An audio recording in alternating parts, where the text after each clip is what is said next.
ഞാൻ നേരത്തെ പറഞ്ഞതുപോലെ തന്നെ ഈ വീട്ടിൽ ഇന്ന് ചേർന്നത് ഈ അർജുന് അന്തിമോപചാരം അർപ്പിക്കാൻ എത്തിച്ചേർന്നത് 1000-ലധികം പേരാണ്. ഇപ്പോഴും വീടിന് മുമ്പിലുള്ള അർജുന് വേണ്ടി അവസാനമായി ഒരു യാത്രാമൊഴി നൽകുന്നതിന് വേണ്ടി ഇപ്പോഴും ആളുകൾ എത്തിക്കൊണ്ടേയിരിക്കുകയാണ്. നേരത്തെ ക്രമീകരിച്ച രീതിയിൽ തന്നെ ആ ക്യൂ നീണ്ട് വരുന്നൊരു കാഴ്ചയാണ് കാണുന്നത്. അതായത് ഈ ഇവിടെ എത്തിച്ചേരുന്നവർ ഇവിടുന്ന് മടങ്ങിയിട്ടില്ല. സംസ്കാര ചടങ്ങുകൾ കഴിഞ്ഞതിന് ശേഷമേ മടങ്ങൂ എന്ന് പോലും പറയുന്നു.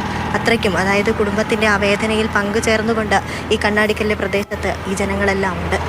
1000 പേർ എത്തിച്ചേരുമ്പോൾ ഈ അർജുൻ എത്രത്തോളം നമ്മളുടെയൊക്കെ മനസ്സിൽ കയറി നേർചിത്രമാണിത്. വലിയൊരു വൈകാരികമായൊരു നിമിഷം.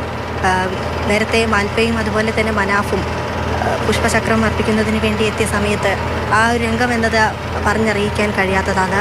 ആ ഒരു സമയത്ത് കുടുംബം ഉൾപ്പെടെ പൊട്ടിക്കരഞ്ഞു പോകുന്നൊരവസ്ഥയിലേക്ക് എത്തി.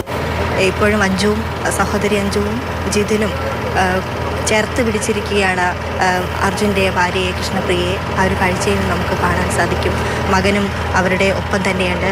ആ ഒരു കാഴ്ച നമുക്ക് കണ്ടു നിൽക്കാൻ കഴിയാത്തതാണ്. കാരണം മുൻപിൽ ചേതനയേറ്റ ശരീരവുമായി അർജുൻ കിടക്കുന്നു. അവസാനമായി അർജുൻ എത്തിയിരിക്കുന്നത് ഈ ഒരു രൂപത്തിലാണ്. അവർ പോലും ഒരിക്കലും ഈ ഒരു രീതിയിൽ തിരിച്ചെത്തരുതേ എന്ന് പ്രാർത്ഥിക്കുകയും ആഗ്രഹിക്കുകയും കരുതുകയും ചെയ്ത നിമിഷങ്ങൾ പക്ഷേ യാഥാർത്ഥ്യം ഉൾക്കൊണ്ടേ മതിയാകൂ. ഇനി അന്ത്യവിശ്രമം കൊള്ളുന്നതിന് വേണ്ടി അർജുൻ വീടിൻ്റെ മുറ്റത്ത് കിടക്കുകയാണ് ചേതനയേറ്റ ശരീരവുമായി.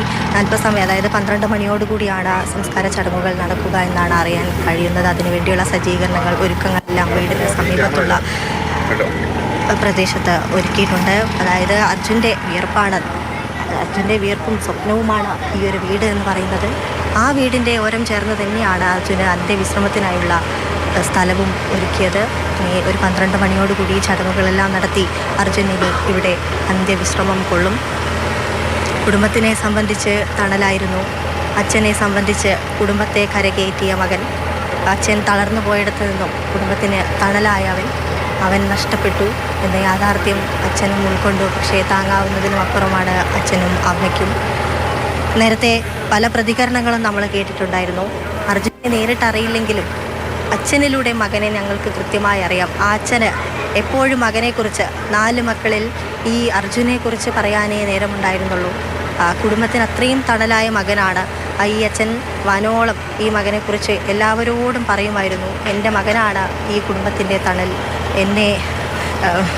എന്നെയും കുടുംബത്തെയും ഒരു സാഹചര്യത്തിൽ ഉയർത്തിക്കൊണ്ടുവന്ന ആൾ. മുമ്പ് ഒരു ചെറിയ വീട്ടിൽ നിന്നും ഈ ഒരു വലിയൊരു ഇരുനില വീട്ടിലേക്ക് മാറിയത് അർജുൻ്റെ വീർപ്പും അർജുൻ്റെ സ്വപ്നങ്ങളും തന്നെയാണ്.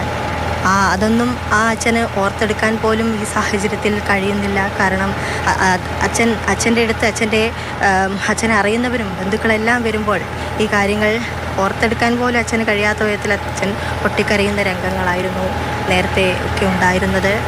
എന്തായാലും 12 മണിയോടുകൂടി അർജുൻ്റെ ഈ വീടിൻ്റെ മുറ്റത്ത് തന്നെ അർജുന് അന്ത്യവിശ്രമം കൊള്ളാനുള്ള എല്ലാ ഒരുക്കങ്ങളും നാട്ടുകാരും ബന്ധുക്കളെല്ലാവരും ചെയ്തുകൊണ്ടിരിക്കുകയാണ്. ഇപ്പോഴും ആളുകൾ അർജുനെ കാണാൻ വേണ്ടി എത്തുന്നു, അല്ലെങ്കിൽ യാത്രാമൊഴി നൽകാൻ വേണ്ടി എത്തുന്നു എന്നുള്ളതാണ് മറ്റൊരു കാര്യം. ഇവിടെ ജനപ്രതിനിധികൾ ഉൾപ്പെടെ എല്ലാവരുമുണ്ട്. നേരത്തെ MK രാഘവൻ MP, ഷാഫി പറമ്പിൽ തുടങ്ങിയ BJP നേതാക്കൾ, മറ്റ് എല്ലാ രാഷ്ട്രീയ പ്രതിനിധികളും ഇവിടെ എത്തുന്നുണ്ട് അർജുൻ്റെ അന്ത്യയാത്രാമൊഴി നൽകുന്നതിന് വേണ്ടി. പോരാത്തതിന് സംസ്ഥാനത്തിൻ്റെ തന്നെ പല ഭാഗങ്ങളിൽ നിന്നും നിരവധി പേരാണ് ഇവിടെ എത്തുന്നത്. ഇതിനോടകം തന്നെ 1000-ലധികം പേർ അർജുനെ അവസാനമായൊരു നോക്ക് കാണാൻ വേണ്ടി എത്തിയിട്ടുണ്ട്. ഇനിയും ആളുകൾ എത്തിക്കൊണ്ടിരിക്കുന്നു എന്നുള്ളതുമാണ് അഭിലാഷ്. വലിയ ജനസഞ്ചയം ഇപ്പോഴും അർജുനെ കാണാനായി എത്തിക്കൊണ്ടിരിക്കുന്നു എന്നാണ് നയൻതാര റിപ്പോർട്ട് ചെയ്യുന്നത്. അർജുൻ അരികിൽ തന്നെ ഉണ്ട് കുടുംബാംഗങ്ങൾ. അവർക്ക് ഇനി അർജുനെ ഒരിക്കലും കാണാൻ കഴിയില്ലല്ലോ. വാക്കുകൾ കൊണ്ട് വിവരിക്കാൻ കഴിയുന്നതിനപ്പുറത്താണ് അവിടുത്തെ കാഴ്ചകൾ.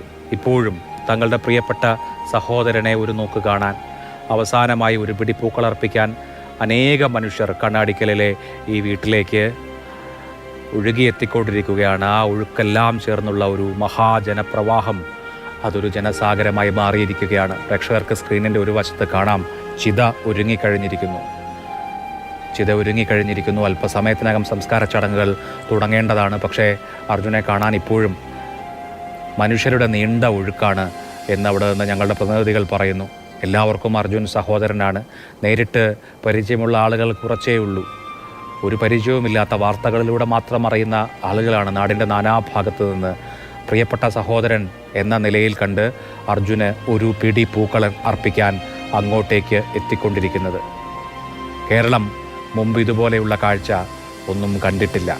അതുപോലെ വികാര വായ്പോടുകൂടിയാണ് പ്രിയപ്പെട്ട പുത്രന് നമ്മുടെ നാട് വിട നൽകുന്നത്. ഇന്നലെ കേരള അതിർത്തിയിൽ പ്രവേശിച്ചത് മുതൽ പാതയോരങ്ങളിൽ അനേക മനുഷ്യർ കാത്തുനിന്നു. ഇപ്പോഴിതാ വീട്ടിലേക്ക് അനേക മനുഷ്യരുടെ ഒഴുക്കാണ്. കുടുംബാംഗങ്ങൾ ഒരുപാട് കാത്തിരുന്ന അർജുൻ്റെ കുടുംബാംഗങ്ങൾ ചേതനയേറ്റ ശരീരത്തിൻ്റെ രൂപത്തിലാണ് അർജുനെ ഇന്ന് ഏറ്റുവാങ്ങിയത്. ഈ വീട് അർജുനെ കാത്തിരിക്കുകയായിരുന്നു. നേരത്തെ നയൻതാര പറഞ്ഞതുപോലെ അർജുൻ്റെ വിയർപ്പാണ് ആ വീട്, അർജുൻ്റെ അധ്വാനമാണ് ആ വീട്. ആ വീടിനരികിൽ തന്നെയാണ് അർജുന് ചിതയൊരുങ്ങിയിരിക്കുന്നത്. ആ വീട് അവസാനമായാണ് അർജുനെ ആ വീടിൻ്റെ മണ്ണിലേക്ക് ഏറ്റുവാങ്ങിയിട്ടുള്ളത്. ഇനി അവിടെ നിന്ന് ഒരു യാത്രയില്ല. ജൂലൈ മാസം ആദ്യം യാത്ര പറഞ്ഞ് 18-ാം തീയതി വരാമെന്ന് പറഞ്ഞു പോയ അർജുനാണ് ഇപ്പോൾ മടങ്ങിയെത്തിയത് ചേതനയേറ്റ ശരീരമായാണ്. ഒരുപാട് മനുഷ്യരെ കരയിക്കുന്നുണ്ട് അർജുൻ. ഒരുപാട് മനുഷ്യരുടെ തൊണ്ടയിൽ വിങ്ങലായി വന്ന് തടയുന്നുണ്ട് അർജുൻ. ഒരുപാട് മനുഷ്യരുടെ നെഞ്ചുലയ്ക്കുന്നുണ്ട് അർജുൻ. ആ കുടുംബാംഗങ്ങളുടെ മാത്രം ദുഃഖമല്ല, ഇന്ന് കേരളത്തിൻ്റെ ആകെ ദുഃഖമാണ്. അതിവൈകാരികമായാണ് കേരളം അർജുന് വിട നൽകിക്കൊണ്ടിരിക്കുന്നത്.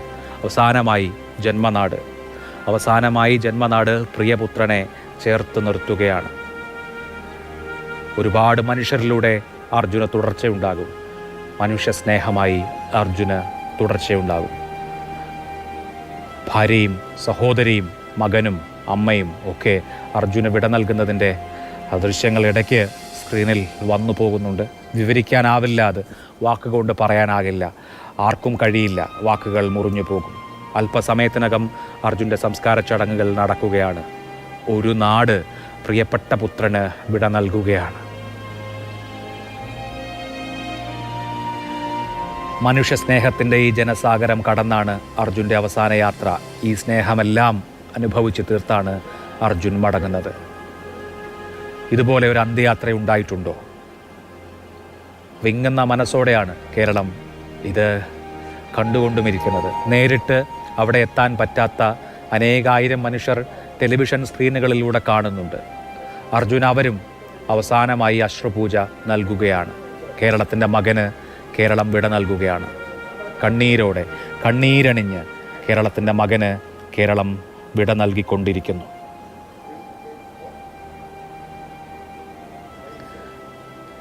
തിരുവില്ലാമലയിലെ ഐവർ മഠത്തിൽ നിന്നുള്ള ആളുകളാണ് അർജുന് ചിത ഒരുക്കിയിരിക്കുന്നത്. ശിവപാദം എന്ന ടീമാണ് അവർ. അർജുന് മതാചാരപ്രകാരമുള്ള അന്ത്യകർമ്മങ്ങൾക്ക് ശേഷം അർജുന് വിട നൽകും.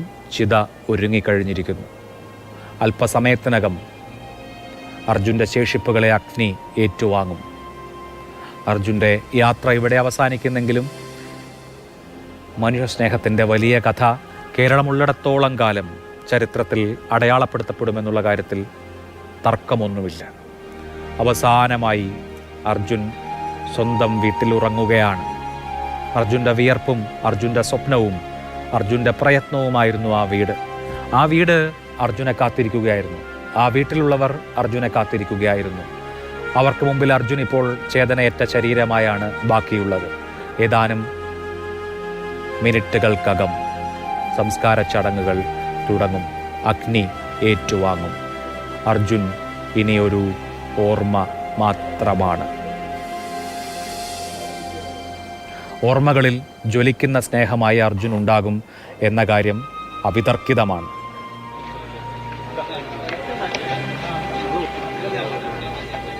അർജുന് വേണ്ടി ഒരു നാട് വിങ്ങിപ്പൊട്ടുന്നുണ്ട്. അർജുനെ ഒരു നാട് നെഞ്ചോട് ചേർക്കുന്നുണ്ട്. അർജുൻ കേരളത്തിൻ്റെ പുത്രനാണ്. അർജുൻ കേരളത്തിൻ്റെ മകനാണ്. ആ അച്ഛൻ്റെയും അമ്മയുടെയും ദുഃഖം എന്നുള്ളതിലുപരി കേരളത്തിൻ്റെ, നമ്മുടെ നാടിൻ്റെ മുഴുവൻ ദുഃഖമായി അർജുൻ മാറുകയാണ്. അബാലവൃദ്ധം ജനങ്ങൾ, നാനാജാതി മതസ്ഥർ.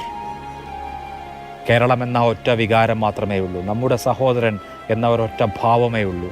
കൂടപ്പിറപ്പിന് വിട നൽകുകയാണ് നമ്മൾ. സംസ്കാര ചടങ്ങുകൾക്കുള്ള ഒരുക്കങ്ങളെല്ലാം ആയിരിക്കുന്നു. അതിൻ്റെ ദൃശ്യങ്ങളാണ് പ്രേക്ഷകർ ഇപ്പോൾ കണ്ടുകൊണ്ടിരിക്കുന്നത്.